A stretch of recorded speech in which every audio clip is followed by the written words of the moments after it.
Bienvenidos, soy Ana de Aprende con Flowers.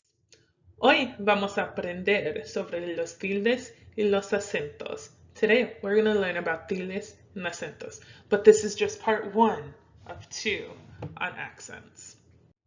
Todas las palabras en español llevan un acento, pero no todas llevan un tilde. All words in Spanish will have an accent, but not all of them will have a tilde.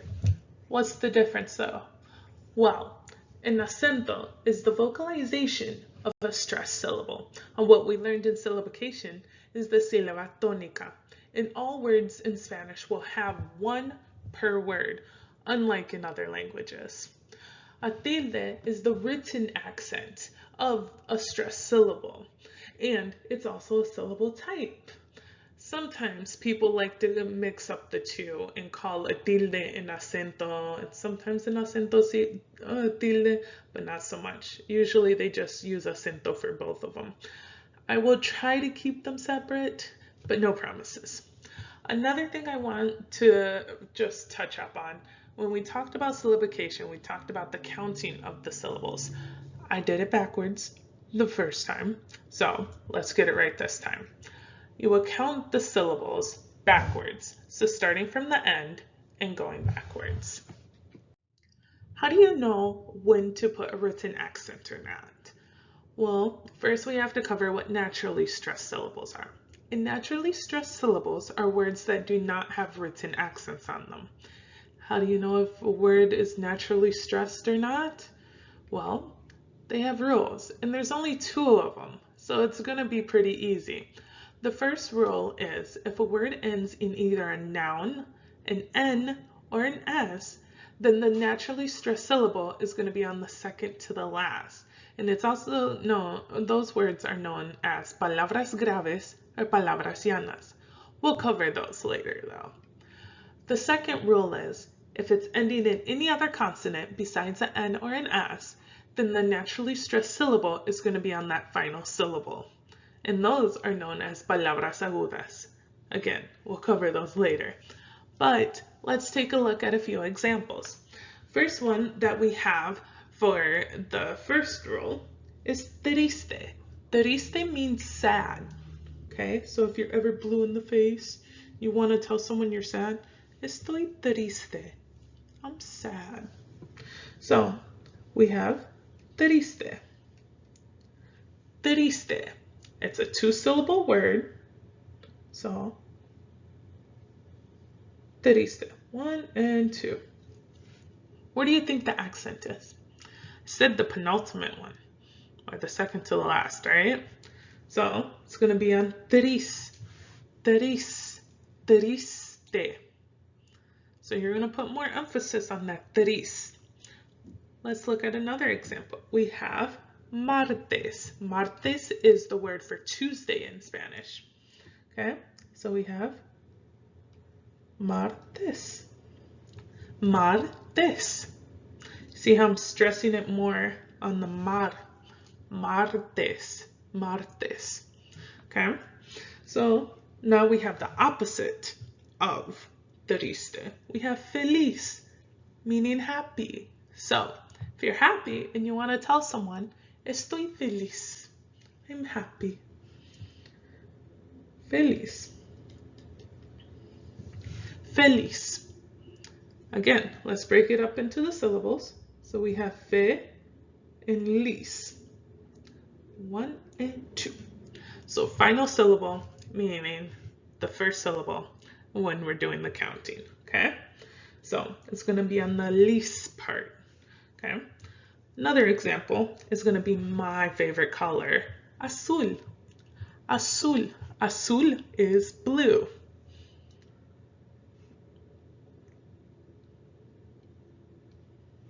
Azul.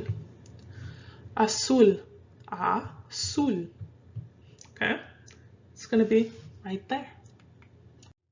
Have you ever misspelled a word just slightly and it completely changes the meaning of what you were trying to say? Well, the same thing can happen in Spanish, but it has more to do with, did you add an accent where it wasn't needed, or did you forget an accent when it was needed? Let's look at a couple of examples. We have bebe and bebe. Bebe without an accent means she drinks or he drinks. Or if you're giving someone respect, you would say you drink, right? Juan bebe café. Juan drinks coffee. But if you use bebe with an accent, you get the word for tiny little humans, babies. So context does help sort these words out, especially because bebe, this one here, come from the verb beber, so it will change depending on person, tense, and all that. But to make things easy on yourself, don't forget your accents. And don't add accents when they're not needed. Another example is papa and papa. Papa, this first one, has a naturally stressed syllable here. Whereas the other one, it tells you where you're going to stress that syllable on the final one, breaking the natural stress laws, right? So, what's the difference between these two? Well, I think this one has more of a comical difference because papa means potato. In other Spanish-speaking countries, like Spain, you can get patata instead of potato, but I use papa, okay? So don't come at me on that one.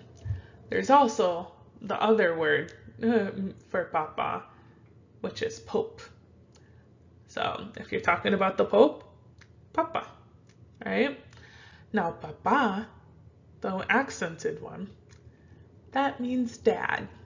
So unless you want to call your dad a couch potato, I suggest you put an accent. Why do we need accents? Well, there's four main reasons, and we've already covered two of them, such as when a word is stressed on a syllable that doesn't follow the natural stress rule, then that syllable will get a written accent. When words are identical but have different meanings, one of them will get an accent. There's also interrogative words and exclamatory words that get accented, such as who, what, when, where, why, how much, how many. And when we talked about vowels, we talked about how hiatuses use accents to break up syllables and how diphthongs get accents when the word doesn't follow the natural stress rule. So let's take a look at a few examples. We have the word that means I bought, compré. And that word gets an accent because it doesn't follow the natural stress rule. Compré is accented on its final syllable when, if it followed the natural stress rule, it would be accented on the syllable before that. So when you want to say, I bought food, yo compré comida, or compré comida. The compré, you're accenting more on the pre part. Okay? For distinguishing between two otherwise identical words, we've covered some, but two important examples is the difference between sí and sí, but also él and él. There's no difference as to how they sound, just how they're written. So, when you're asking a friend if they can help you clean the house, ¿Me puedes ayudar a limpiar mi casa? Can you help me clean my house? You want to hear them use sí with an accent, or if they're writing you in a text message, you want them to use sí with an accent. Not sí without an accent, because this means if, whereas the other one means yes. The difference between él and él is that él with an accent means he. Él without an accent means the when it's used with a masculine noun. Now for interrogative and exclamatory words, this one is pretty tricky for those of us coming from an English-speaking language because we don't do this. But you have words like ¿Cuánto cuesta? How much does it cost? ¿Cuánto, meaning how much or how many, that one gets accented when used as exclamatory or an interrogative word. So, ¿cuánto cuesta? How much does it cost? Now, here in Texas, it's pretty hot. I'm not used to it. So when I go outside, I say, "Qué calor." It directly translates to what heat or what hot, but what it means is so hot. Okay? So, "Qué calor." ¿Qué calor? Okay? Now with the hiatuses and diphthongs, we did cover them in vowels, but let's do a short review. We have words like cafeína, cafeína. So when you break it up in syllables, you end up with ca, fe, in, na. While this does follow the natural stress rule, this I is by itself, but it also wants to be broken up away from that E. So one way to do that is to accent it. Now, with diphthongs, we have words like cuídate, cuídate. That I is not going to be broken up from that U. But what it does is going to make sure you know that you're going to focus more on the qui part of cuídate. Just like in its formal part, so when you're talking to people you don't know, strangers on the street, or adults, elders, people you want to show respect to, you use cuídese. Cuídese. So, cuídate and cuídese are both mean take care, but one's formal, one's informal. Now let's talk about written accent types. Spanish makes it easier than other languages because there's only 3 types to keep in mind. The acute accent is the most common accent, found only on vowels, and is used when a word overrides the natural stress rule, such as in the word capitán. Capitán does not follow the natural stress rules, so it gets an accent. The diéresis is found only on the letter U when preceded by an E or an I and paired with a G. This is commonly seen in the word güera. Güera means white girl, but it can also mean fair skin, and in some places it means blonde. Next, and finally, is the tilde.